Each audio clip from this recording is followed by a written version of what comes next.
So E3 is well behind us, and we're all excited for the things that Nintendo's going to be working on. The Xbox is coming out with a new console. Sony forgot that there was going to be an E3 this year. But about all that, there was this small indie game called Cyberpunk 2077, previewed with some, bit player that's going to be in the game. I think his name was Kina.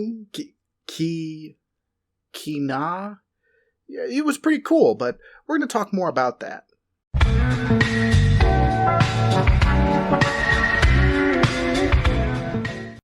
Attempts at aloof humor aside, I am ecstatic for Cyberpunk 2077 and all that it entails. I was already sold on the game, but having John Wick himself only solidifies my choice and heightens my fervor. Just with all things considered, please be good.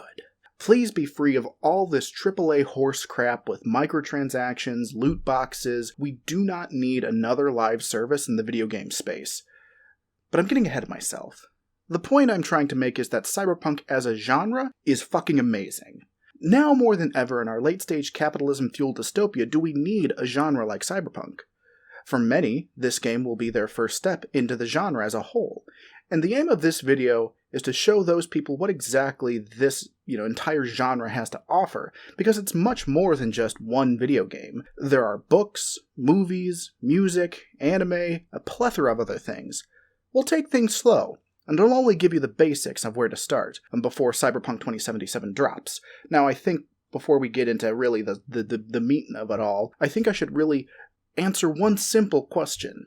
What the fuck is Cyberpunk? Because I think it's helpful that I at least define what I'm talking about before I tell you the kind of media that's in this genre.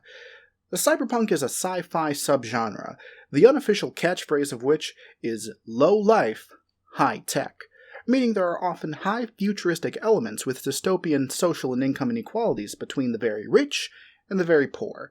The Cyberpunk is often characterized by gritty, street-level violence dressed with high tech. You got your street gangs with cybernetic implants, a nest of hackers hiding out in the basement of an opium den, getting high while they jack directly into cyberspace. These are all elements of Cyberpunk.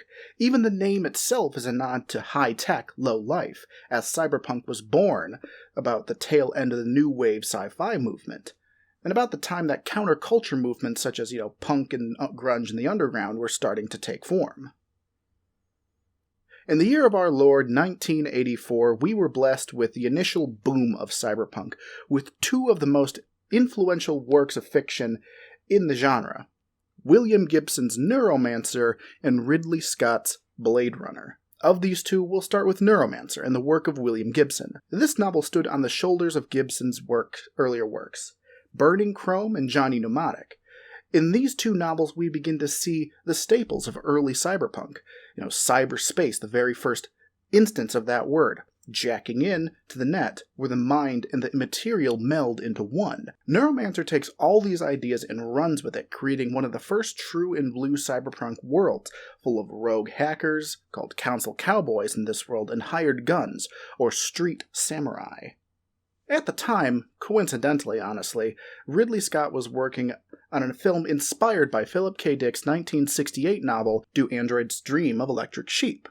This film would be known to the world as Blade Runner, a blending of dystopian sci-fi with the gritty detective noir that would give us the familiar cyberpunk cityscape. This classic has been studied, discussed, and dissected to such a degree that I'm hard-pressed to find anything that's genuinely new to talk about on the film, or at least a new take. But I urge anyone who's interested in cyberpunk, who hasn't already gone and started this movie, to go and give it a chance. A sequel to Blade Runner was made recently, Blade Runner 2049. It's not a soft reboot of the series, but a true and blue direct sequel, if you want to make it a nice fun double feature night. And if you're looking for something more bingeable and modern, Altered Carbon landed on Netflix sometime last year, based on the 2002 novel by Richard Morgan. Altered Carbon takes the cyberpunk aesthetic, and while it doesn't really break new ground as far as its, existential questioning, it does provide a reimagining of the murder mystery in a cyberpunk cityscape. But let's say, for the sake of argument, that you, like me, are a huge fucking weeb, and need to consume only anime. Well, Blade Runner's influences stretch far and wide to Japan and has plenty of cyberpunky goodness. And there are many examples of cyberpunk anime, but I will just focus on one example, and that is Ghost in the Shell. Now, Ghost in the Shell is a subject I could talk about until the heat death of the universe.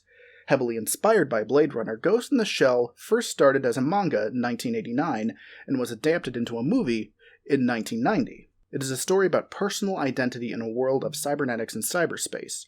This franchise follows Motoko Kusanagi of Section 9, a specialized task force who deal with cybersecurity crimes. This movie would later spawn an anime adaptation called Ghost in the Shell Standalone Complex.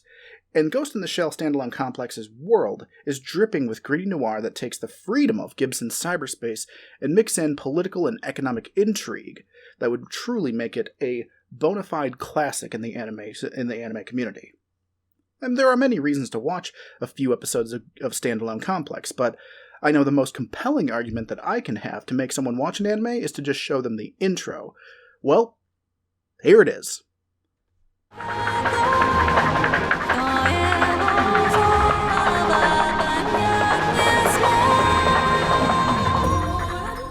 And who could forget the just as memorable second gig?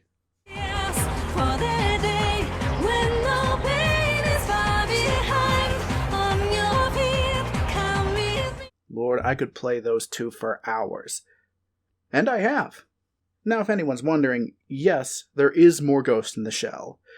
Aside from the 1990 film, aside from the second gig, aside from all that, there is also a prequel OVA called Ghost in the Shell Arise, which explores the main character in more detail before the events of Standalone Complex. Rounding out our starter guide, we end with the music of cyberpunk. Though it's not really often called cyberpunk, despite the apt opportunity. The music that is usually associated with cyberpunk goes by different names: Synthwave, Outrun, Retrowave, but for the sake of this video, we'll just stick with the umbrella term of Synthwave. Now, the genre of Synthwave is not really exclusive to the cyberpunk subgenre, but the tenets and aesthetics of both genres complement each other very well. Heavy synths, 80s pop imagery, and more give the world of cyberpunk its sound. Now, as stated previously, the two are not mutually exclusive, as the genre mainly tries to recreate the nostalgia of the 80s. Less Blade Runner, more Miami Vice. However, some great examples of cyberpunk synthwave music include artists like Gunship and The Midnight. For less specific examples, just type in synthwave mix on YouTube and be taken down a rabbit hole of mixes, playlists, and more. You might even find some other electronic subgenres like chillwave or vaporwave, synthwave's nostalgic cousin.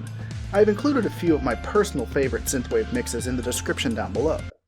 While this only skimmed the surface, I hope this starter guide has really given you a good roadmap to cyberpunk.